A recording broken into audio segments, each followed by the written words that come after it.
are back on the Build Phase TV, and today we are going to look at some newly revealed cards from the upcoming Secret Avengers set. I still think it's kind of weird how we now call it Build Phase TV right here. We decided that that's the name, and we're going with it. Now, here in Iowa City, we still do not have Civil War in our hands yet, so getting excited about these cards while we still haven't yet gotten the box before these cards is a little weird. But that's that, you know. I know there's other parts of the world where they still haven't gotten Mystic Arts or any of the Into the Darkness arc yet. Well, so that's insane. Can't spend much time complaining that we haven't gotten a box that's supposed to be in at our store here, maybe even right now. But that's fine. It is what it is. Okay, so let's start by kind of reading through this paragraph again. I suspect this is just going to say a bunch of stuff about innocent civilians, superhuman crossfire, the government identifies and registers all superpowered residents, not everyone agrees. So this is kind of a synopsis of the Civil War conflict, the two, Iron Man and Captain America, being the leaders of each respective side. So we have pro-reg, we have anti-reg, and this is going to start to get to be a little bit more complicated. What we were told is that the Civil War base box... Hey, you know what we forgot to do here? Oh, yeah. Is it plugged in? We usually have a light behind the camera that we use. We got told that the Civil War base box was going to be kind of the low point... Maybe that's the wrong word, but the learning session, and this is going to probably be one of the...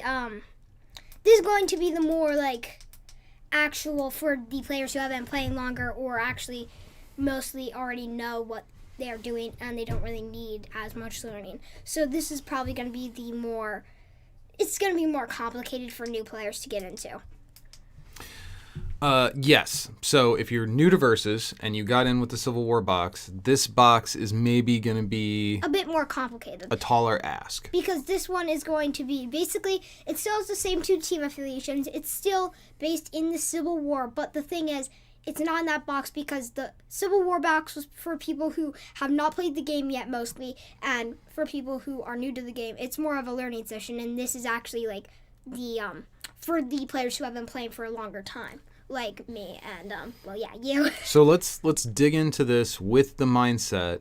Now, I don't know if we should necessarily think that these cards are targeting me and you. But they are supposed to be for people who have played for a longer time than just people who are jumping in, is what I believe. My expectation is that these cards are going to be a middle point between. So this isn't going to be Wyatt Wingfoot. This isn't going to be Franklin Richards. But it's not going to be super basic turn right. Yeah, this is going to be for not exactly for me and you, but what I'm saying is it's for people who are more experienced with the game than just people who are more complicated right now. Than the Civil War box, but probably still not legacy or crossover level. Not for people who have been playing the game for a long, long time. Okay, so that's our expectations. We're going to jump into these cards now. So we have a Cable main character. Still not a big fan of this art. Can they please just change the art? Actually, we talked about that in the other episode, so let's just move on. So he's a level 1. He's a 1/6/5 with range. Oh my gosh, that he has, these stats aren't, I wish the 5 and the 6 were switched, but even that isn't great. Manipulate matter. Main phase, pay a blue. Choose any character. Switch that character's attack and defense this turn. When an enemy character is stunned on your turn, Cable gains an XP, and he needs 4. So I'm guessing what he's supposed to do is he's supposed to hide in the back row with people in front, then pay that blue and trigger him, and then attack people with that 6 attack. But 1 defense when you pay that ability to try to get him to be able to do that possibly, so it's going to suck. There is some historical precedent for this exact kind of thing. There was a period there with original Thanos where people were running Goblin Queen and running Trickster God, I think is the name of the plot twist. And Goblin Queen has a 2/6 stat line, and switching her to a 6 attack at that point in the history of Versus was a really big deal.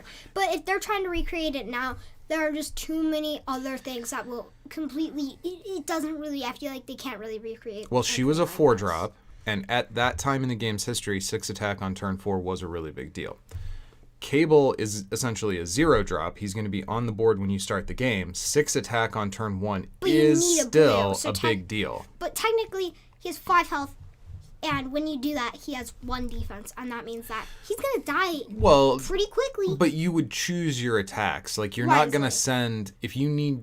Let's say I have a bunch of supporting characters, and you have a bunch of supporting characters. And I want to be able to get 3 or 4 attacks off to get experience. If Cable has to commit to an attack where he's going to get stunned, that's my last attack. So there's an attack sequencing puzzle here that I like. I do think 6 attack on turn 1 is a big deal. 5 health does seem a little scary, especially for a character who at some point you're going to be attacking with only 1 defense. So there's a lot of fragility here, but let's see what the payoff is if we can do it. So he still has Manipulate Matter, and he becomes a 3/11. Wow, that is a big, big jump. But still has 5 health in range. That is a big defense jump. And now paying this blue seems a lot crazier. Telepath? 11 attack potentially as early as like turn 2 or 3. Yeah. 2 might be pushing it, but certainly by turn 3 you could have attacked 4 times. You could use XFactor to attack multiple times if you have a full X-Men deck and he's just your main character, you know? So this lets you turn any face down supporting character face up. I suspect the place you're going to want to use this. So this is a combo breaker for things like the Singularity Lock, where Invisible Woman or some other effect lets Singularity hide turn after turn, and you can't clip her, so you can't deal with the rest of the board because they're all in the pocket dimension. This is a hard counter to that kind of... You can just turn him face up. I wish that Burt this Richardson was more shenanigan. I wish this was more like the gym. I can't remember which gym it is, where he could turn them face up and face down. Yeah, so there's less flexibility than the Reality Gem, and this can only target supporting characters. And you know what? I forgot to check and make sure. Okay, we do have audio going. Probably should have done that before we got 2 cards in. So I was trying to tell you to shut off the... it's also a yellow, so... You know, Jessica Jones, as always. I suspect the use case for telepathic is going to be less... So often when you put the Reality Gem in your deck, the reason it's there is so you can turn something on your opponent's side face up and get 2 wounds on a turn. Mm-hmm. Now, you do that to the main character, that feels strong. Doing that to a supporting character, I don't really care about doing that. Oh. But this could be really good if, say, on turn 8, I attack in with my Silver Surfer and trade... Then I use this power, my Silver Surfer flips up, and now I have a big flying wall to defend my back row. Like a defensive use, I think is good. You heard me go up, and then I realized, nope, this won't work. But I was thinking, if this could turn things face down, I was thinking this could definitely it would stop the whole chopper combos. Oh, sure. But since it doesn't, I was like, oh, wait a second. But then, yeah, it doesn't do that. So... I just wish that this was more like the Reality Gem, and it can go up and down with those cards, but... I wish you could target main characters. I don't care about up and down. Shout out to John. I we got John in our chat here. I was gonna mention the idea of targeting main characters, but I feel like since this guy can level quicker, then you're gonna get 6 resources to play that gem. So I feel like I don't want to say that we should do main characters because it's basically saying that you have a gem quicker than you get the gem. So I'm not. I mean, I don't think having a power that's on a Reality Gem on a character is necessarily wrong. I mean, maybe don't copy the exact power, maybe don't name it the same thing, but a similar type of power. I don't think that's a big deal. I just wish that I could do up. I'm just not sure this power is a good enough payoff. Because if we could, I just want to do up and down. I don't care if it triggers main characters. But well, what do you want to turn face down? If I want to turn something face down, I want to be able to stop chopper combos. I want to be able to, You seem really worried about the chopper. Well, because I've played against the chopper deck, and I lost Not anytime recently. I haven't played that deck in years. Not in years, so because I remember playing against there it. are certainly use cases where being able to turn a character or a card based on it resource could also get denial. rid of a nullifier, or if they have a serpent crown on a big character that you can't get it off. But here's the thing: and get rid of a lot of the places where you would be able to benefit from turning a card face down, like with Reality Gem, are not supporting character places. If this power is going to be limited to supporting character, I don't think being able to go up or down matters that much. Here is what... Although you're right, it would be better if you had that flexibility. If we could turn it face down, here's why I mostly want to. Because it could get rid of a Serpent Crown off of one of your big guys that you just can't stun. It can stop a chopper combo. It can stop a few other things as well. Okay, but sure, But those it's are use fairly narrow cases. use cases. I think realistically, this second power almost doesn't matter. If you're playing this guy, You're going to use that You're first power to get that 11 playing attack. him because you want to be able to manipulate matter. You want somebody who has a potentially quick level up, which you could potentially level this guy up. You could have 3 experience. Just with 1 drops, you could have 3 experience at the end of your turn too. Possibly. Another Now, thing- it does. Hang on. It does need to be mentioned that your enemy player could just choose not to recruit characters into this. If they have the type of main character where they can get away with not throwing stuff out on the board early, or they don't want to throw stuff out on the board early, it might be tough sledding for Cable. Okay, what were you going to say? I just thought there are a few plot twists that already, or a few things that buff characters up, and that could make it when this or when he levels get even bigger. And that is, I think the payoff is great with that defense because it can be used to make your defense great, and also your attack will be awesome. Well, his when you use defense that is already ability. great. Yeah, but I mean, when you use that ability, can you please go to the next one? It doesn't go forever, of course. So you can use it on your turn because you can't use it on your enemy's turn, I'm pretty sure. Yeah, it's a main phase. But you can use it on your turn, hit something that's kind of big that you usually can't hit, and then when it's your enemy's turn, you're back at that 11 defense, and it's still super hard to hit him. And even with the other way, this character, it's pretty good. Maybe. He could be. So it does bear. We do need to mention that this lasts for the whole turn. So if he uses it on himself, he can use XFactor or some other kind of ready That's trick what I was mentioning. and get double swings. He could use this to soften up an opposing. A 0 attack supporting character you can just kill with a blue.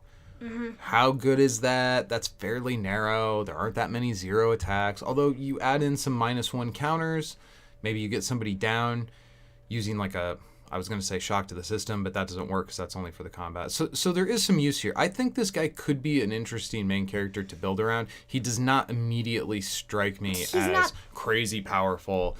Kind of an interesting, fun, unique character.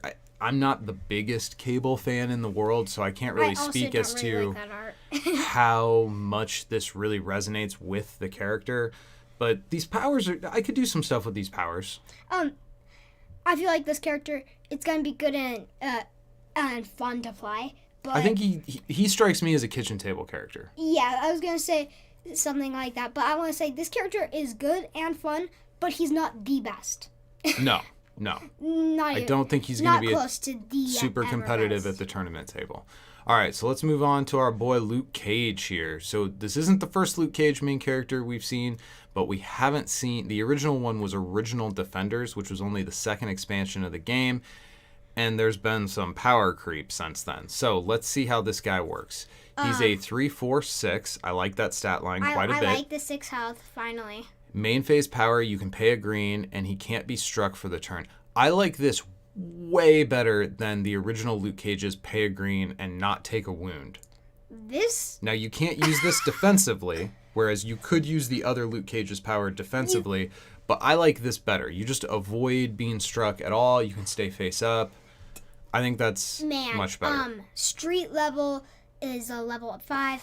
I hate 5 So, things. As a huge fan of street level comic book characters, Batman always comes to mind. This keyword power of street level really touched my heart, and I was like, ooh, delightful. And then I saw what it says. So when Luke Cage enters melee combat with at least one character without flight, he gains an XP. This can be really easily built around, It depends on how much flight there is in the meta. There could be metas where this guy just never, destroys ever levels. And other metas where he completely destroys a lot of times. Flight is a good power, and if you enter a game with an opposing main character who has flight, then he's probably going to be okay. But you could just end up with a main character that doesn't have flight and a curve of characters that don't have flight, and he just never gets any experience. That's kind of what I was going to say. I'm sorry. With flight. I said that backwards. You could end up with a main character who does have flight, and an early curve of characters who do have flight, or where your opponent selectively chooses to only recruit characters that have flight. Very, very easily built around. Yeah, and played around. And at 3/4, you could beat him up pretty bad. Let's just see what the payoff is. Okay, so the payoff, if you can attack into 8 non-flying attack. characters, you still at 6 health, becomes an 8/5. I like those stats. Probably could have used a bump on the defense. He still has the brutish process. The original Luke Cage was a 6/6 and was basically guaranteed to level up on turn 3 every game. This guy goes from a 3/4 to an 8/5, and he might not level up until turn 5, depending upon... It does have to be him that enters the combat, right? It's not a character on your side? Yeah, it has to be him who enters the combat. Oof. So unless your opponent is feeding you experience by making We haven't even looked at attacks, all the abilities. This guy, we haven't looked at his abilities yet, but this guy looks like he's going to be tough to level. So he still has the main phase power that he can't be struck this turn. And he has Sweet Christmas! Yes! Ready Luke Cage and put a +1 counter on him. He can use this power any number of times each turn. Whoa! That is a better XFactor. Wait, what if you had all four? This is a very narrow situation, but let's just say that you have all 4 reds, maybe a few wild locations for this team affiliation, and then you XFactor as well. Okay, so this is a big deal because this green lasts for the entire turn, and every time he Sweet Christmases, he gets a little bit bigger. So if you can have a green and 2 reds, he's going to be 11 attack on that third attack, right? Isn't there that that company, which is really big? I can't remember if it's company or Pride that allows you to pay for an ability using any resource. So that if you play him and when he's at that, yeah, there's a prey character that lets you I didn't know pay who was company using or different Pride. resources. But if you play him, then you can do this one more time, even with the I rat as well. I really like this card in the sense that there is a big payoff where it's not just like win the game, but I mean, it's it not could Thanos. end up being win the game. It's not Thanos. But if essentially this is going to be an aggressive combo deck. You're going to have to put together your combo pieces as well as do the aggressive early attacks to get the experience, and then you can have this big burst of a turn. This is kind of why I like Buffy the Vampire Slayer as a main character so much, because she has the ability to ready and attack and ready and attack. This is a cool payoff. Is this going to have too many moving pieces to be competitive on a tournament table? Maybe. It seems like this deck, like there's going to be a lot of slots in this deck that are spoken for, so you're not going to have the most flexibility, and on top of that, you could just get hosed. I know that this doesn't happen as much, but in day night format, play him with Cosmos, and then you can just take away their flight and then attack with this guy into him to level. This guy with a nullifier to take away all your opponent's flight and then send a bunch of attacks in. I was thinking you could level all up in one turn, and maybe you're okay with that. Maybe you're okay with taking wound after wound after wound, and then you have one big turn where you stick a nullifier and you get all the experience you need for level 1, become level 2, and then attack 3, 4, 5 times with Luke Cage on turn like 5 or 6. But maybe, I was thinking like this. So you know how I mentioned that one prey character? You could use that prey character for his level 2. Plus, you can also have soup happens if you play that prey character, so that you can take away their flight whenever you enter combat with the character with flight. Sometimes with the soup happens if you have it, which would be good as well. That helps him level. I think this character has an awesome payoff. And I actually really can't wait to play this character. I'm pretty excited about this one. I'm not sure he's actually going to be good, because he might not be good. I do think this level up is a pretty significant hurdle.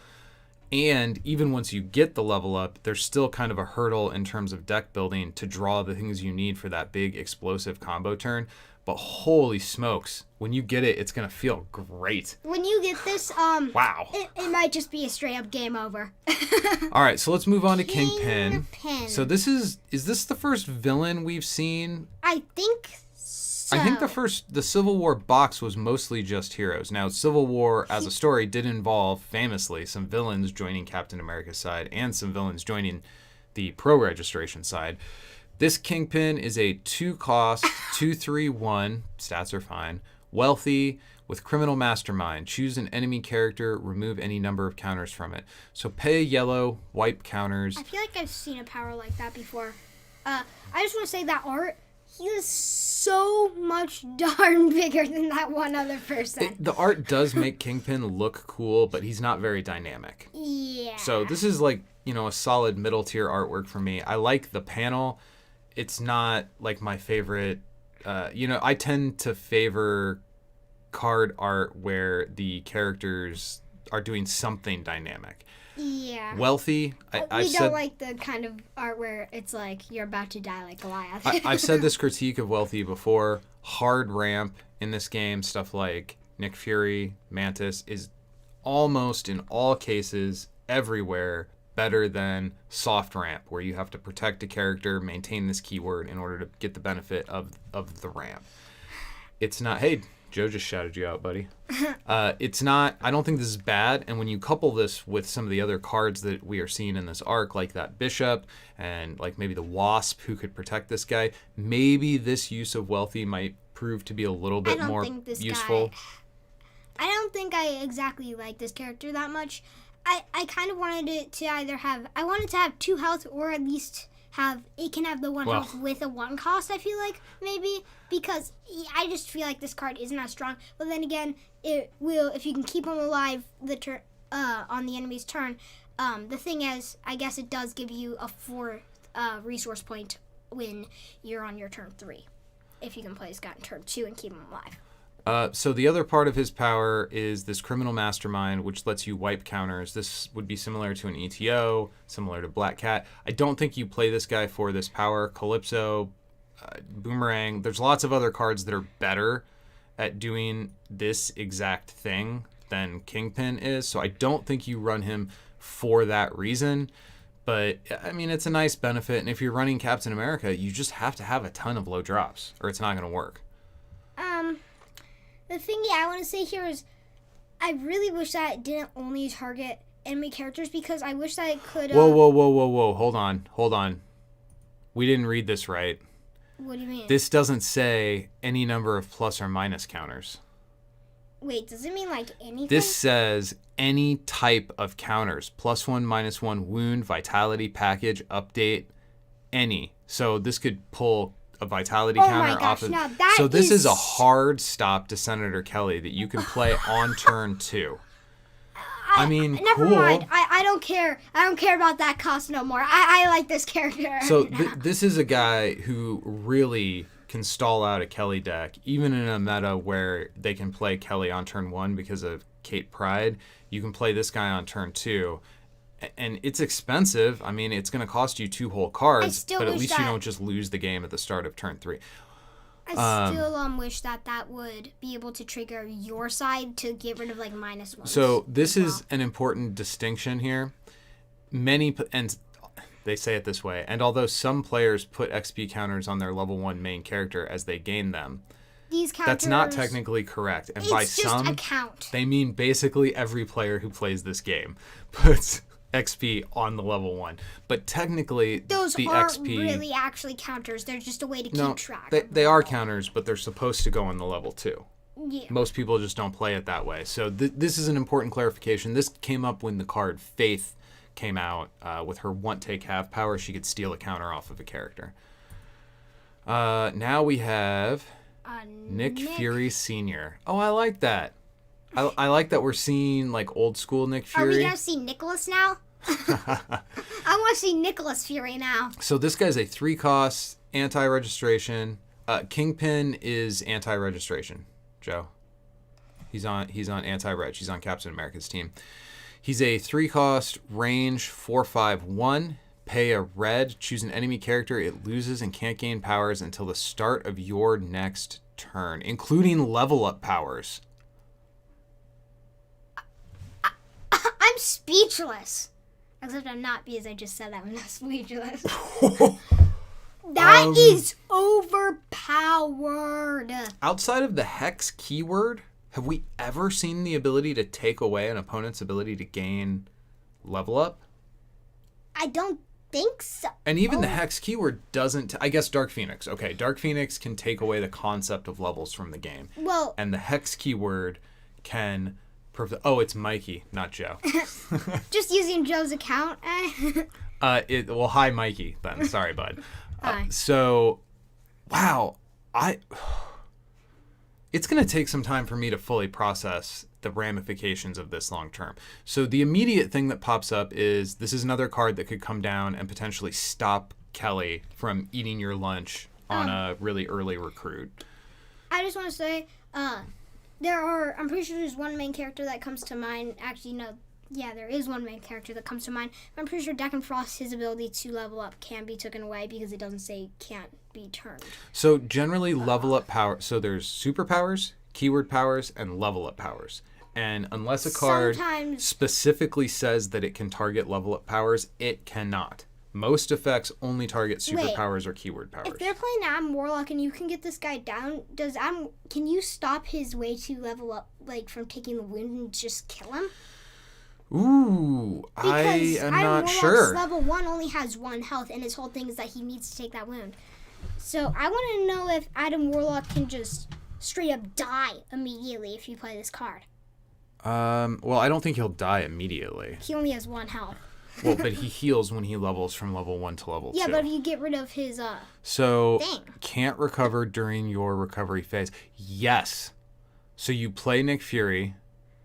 You pay the red on your turn, choose an enemy character, you choose Adam Warlock, it loses all these powers, and then he can and therefore should have to recover during that player's recovery phase. Now he will be at 3 health. He won't be at the 1 because I was thinking no, it's not. Oh, I see what you were saying. You could literally wait until turn 3 to do anything to Adam Warlock, pay the red with Nick Fury, then attack him and just kill him, and he only has the 1 health. I didn't see that line. That's a really good line, dude. Thinking. Now I can't wait to play against Adam Warlocks and just completely ruin their day. I really like this. I really like that we're getting some silver bullets for cards that are extremely unfun in the meta. Is awesome. Yeah, this guy, first of all, I like that it's old school Nick Fury. I like the Sam Jackson Nick Fury too. Like I'm a fan of both depictions of the character. Let's get Nicholas But now. I like seeing this guy pop up. I like the outfit. This is one of my favorite kinds of Nick Furies, as well as Ultimate Nick Fury. They're all good. But anyway, the point is, I'm glad this guy showed up. I'm glad that he has competitive stats for the drop. These aren't crazy. Like 4/5 on turn 3 is maybe slightly above average, but it's nothing crazy. He can kill this a main contingency character. plan power, though, this guy is gonna see play.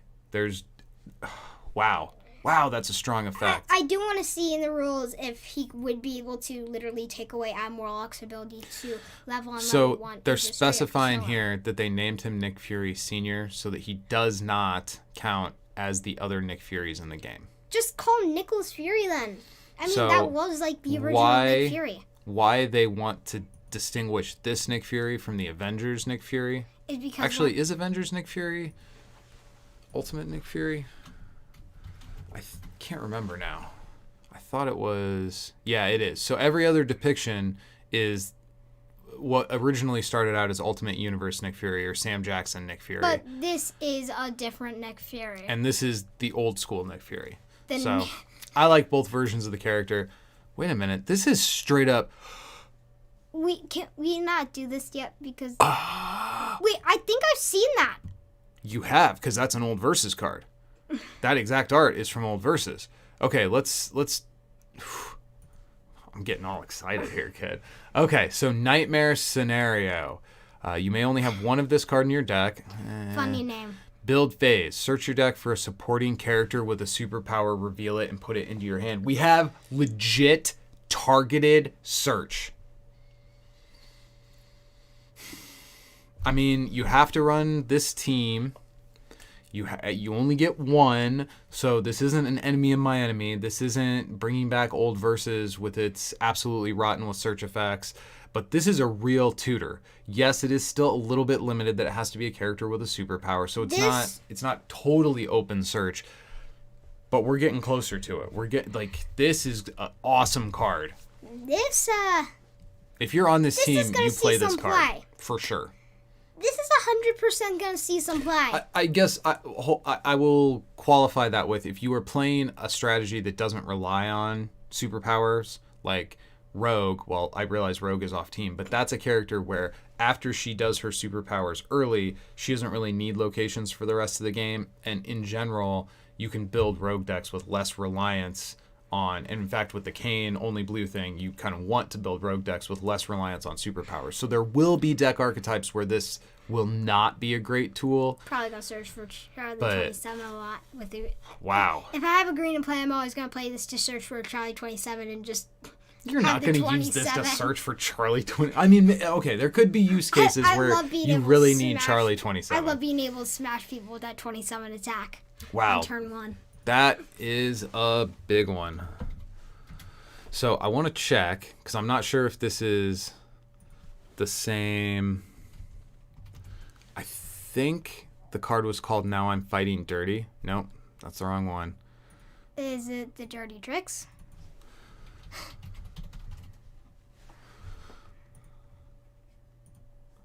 Yep, same art. Look at that. That's exactly the exact. So before, like, this is a play only if you control an Avenger, equip only to an opposing character, equip characters' activated powers can't be used. Didn't they use this on, like, the villains or something? To, like, control them? If I remember right, Captain America pretended to shake hands with Iron Man and slap that scrambler on him. 0 cost equipment, anti-registration affiliation, equip only to an enemy character in case you... Oh, this is kind of cool that you can't put it on your own guy. In case you ever went over the... Equipped character loses and can't gain superpowers.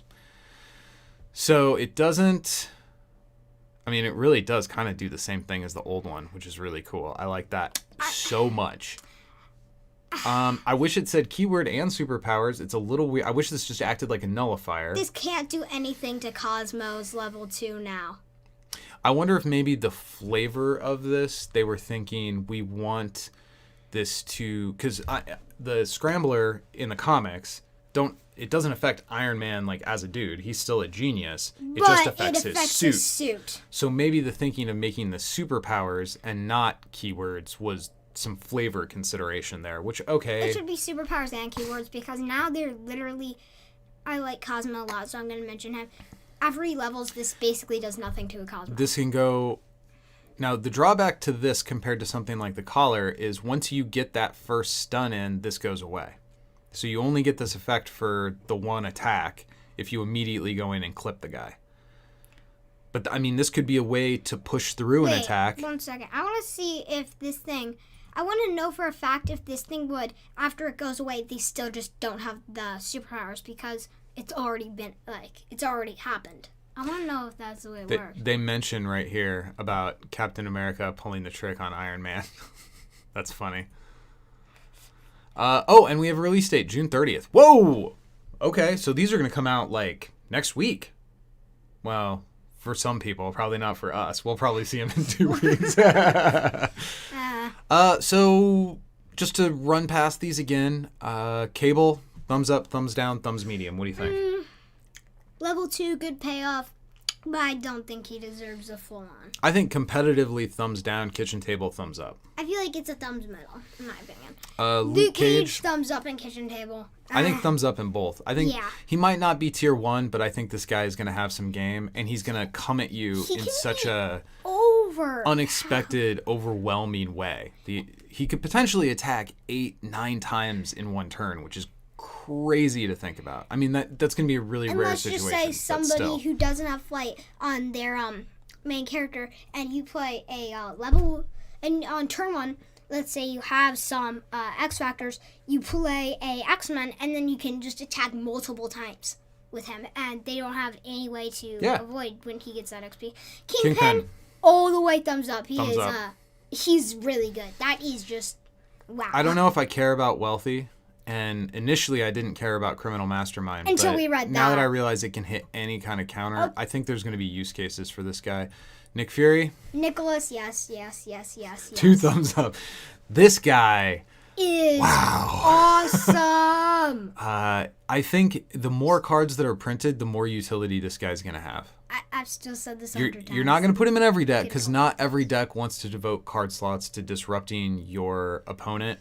But there are going to be metas, there are going to be situations, there are going to be decks where this guy is going to be a rock star. This plot twist, Thumbs up. I'm not super crazy about it being one of a kind. I absolutely think it's going to see play. If you're on this team, you're going to play this plot We're twist. giving this thing too many for thumbs sure. up. Electron Scrambler, again, I think this is a thumbs up. I think it's a thumbs up. I feel like it's in between thumbs up and a middle because I just wish it would target keywords and superpowers. Yeah, I mean, I do have some minor critiques for a variety of the cards that we saw today.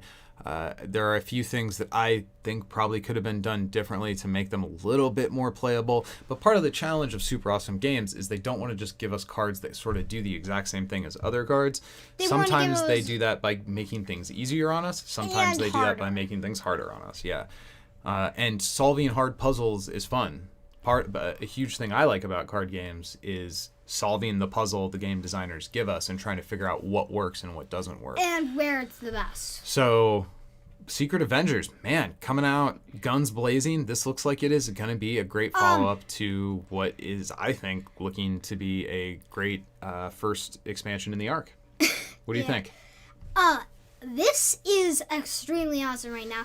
And I did say this a lot of times before, but the Nick Fury Sr., wasn't he actually known as Nicholas at the time when there was the Civil War? I mean, that is his full name. And I know for a bit in the comics, he was also known as Nicholas Fury. Well, I mean, that is his full name. There have been times in the comics where they've used Nicholas to make him distinct from Nick Fury. This time they chose Nick Fury Sr. Whatever. Yeah, but this is... Great cards. Do you think that these cards are too much of a step up in complexity compared to Civil War? Not enough of a step up? Put yourself in the position of a brand new player. Civil War is your first box. These are kind of like what this I is thought going to be it was your gonna second box. This is kind of like what I thought it was going to be for a medium player who's played a bit but not actually like a full-on. These cards hit the mark for not being too complicated, but also not being too simple. Yeah, and this is going to be fun to play. I think something like this might actually be tipping over into not the most new player-friendly effect. Yeah, but other than that, I think that this is really good. This is just a really good reveal. All these characters have extremely good places, I feel like, in the nowadays format, and I can't wait to play these cards. It is important that they made the distinction about how experience counters are not actually in-game. Then you could literally just... This happened with Faith. I did it with Faith. I would attack with her and steal an experience off my opponent, and can't do that. The experience aren't even supposed to be in play, which was a surprise for me. And how many years old was the game when Buffy came out? So this is really good that they made that clarification. Here, I hope they also do it in the rules insert that comes with these cards, because I think this is going to be a thing that will trip players up if they don't otherwise know. I also think Nick Fury might have a power. While it seems fairly simple and straightforward at base level, this is an incredibly strong effect, turning off level ups, and I'm excited for the card. I could literally... I'm not sure the card belongs in an arc that's supposed to be new player friendly. I think that this card I think that this card is, not as new player friendly because it can be actually. I feel like this card could actually be extremely annoying. Because I mean, I'm more like I said earlier, he kind of has been he's been a monster in some metas before, and now this card can literally make it so you just turn 3 you can just one shot him and kill him. You know? Yeah, I think the rest of these are probably fine. As far as complexity level, I don't think they're doing anything that crazy. But, man, that Nick Fury. All right, any final thoughts? Not really. I feel like this, it has been a great, reveal. I can't believe that they actually have a Nick Fury ability. And, this has been really, really fun to reveal and stuff. So, all right, go win some games. And bye. Thanks for listening to this week's episode of The Build Phase Podcast. Remember to follow us on Facebook. If you like the show and want to support what we're doing, join us at patreon.com/TheBuildPhase to find out how. Thanks to Ben Ruick for our fantastic music. Until next time, go win some games.